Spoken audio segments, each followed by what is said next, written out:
नमस्कार दोस्तों, नवरात्रि का पावन त्योहार प्रारंभ हो चुका है। दोस्तों, नवरात्रों का ये पावन त्योहार 9 दिनों तक मनाया जाता है। इन 9 दिनों में माँ दुर्गा के 9 अलग अलग स्वरूपों की पूजा की जाती है।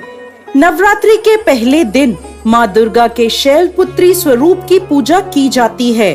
अपने दाहिने हाथ में त्रिशूल धारण किए, बाएं हाथ में कमल को शोभित किए, वृषभ पर सवार नव दुर्गाओं में प्रथम देवी शैलपुत्री हैं, जिन्हें सती के नाम से भी जाना जाता है।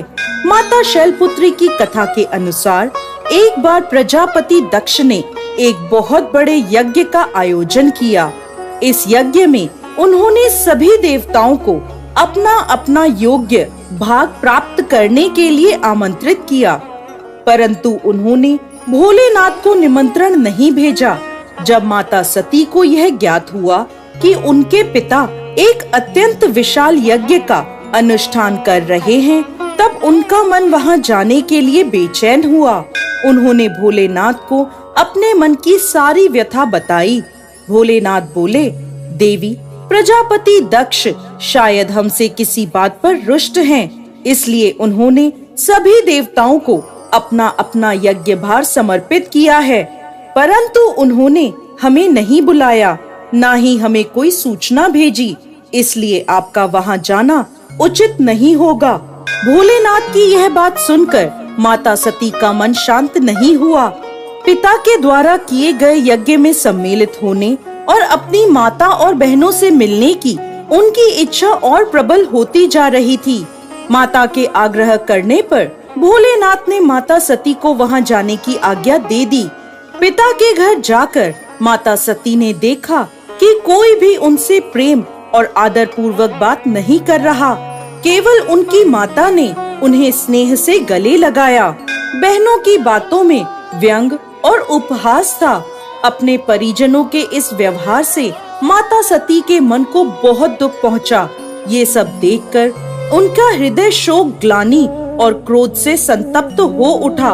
वह सोचने लगी, भोलेनाथ की बात ना मानकर यहाँ आकर मैंने बहुत बड़ी गलती करी है।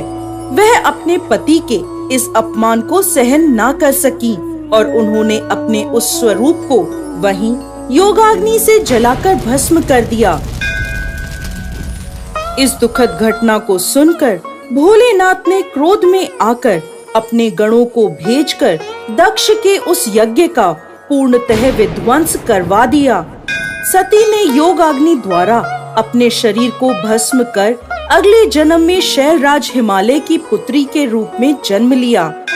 माता शैलपुत्री का जन्म शिला यानी पर्वत से हुआ है, इसलिए इनकी पूजा अर्चना करने से जीवन में स्थिरता आती है। इनकी पूजा अर्चना से वैवाहिक जीवन सुखद हो जाता है और घर में सुख समृद्धि आती है। माता की पूजा अर्चना से मूलाधार चक्र जागृत हो जाते हैं, जिसके फलस्वरूप जीवन में स्फूर्ति और उत्साह का विकास होता है। साथ ही साथ माता शैलपुत्री की पूजा अर्चना से चंद्रमा से जुड़े सभी प्रकार के दोष दूर होते हैं और भक्त को सौभाग्य की प्राप्ति होती है।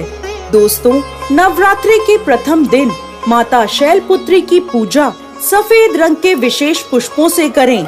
साथ ही साथ माता को सफेद मिठाई का प्रसाद चढ़ाएं और माता की तस्वीर के आगे कपूर अवश्य जलाएं। पूजा के बाद माँ शैलपुत्री को गाय का घी अर्पित करें, जिससे माता आरोग्य काया का आशीर्वाद देती हैं और व्यक्ति का मन एवं शरीर दोनों निरोगी रहते हैं। तो दोस्तों, यह थी नवरात्रि के प्रथम दिन पूजी जाने वाली माँ शैलपुत्री की पावन कथा। जय माँ शैलपुत्री।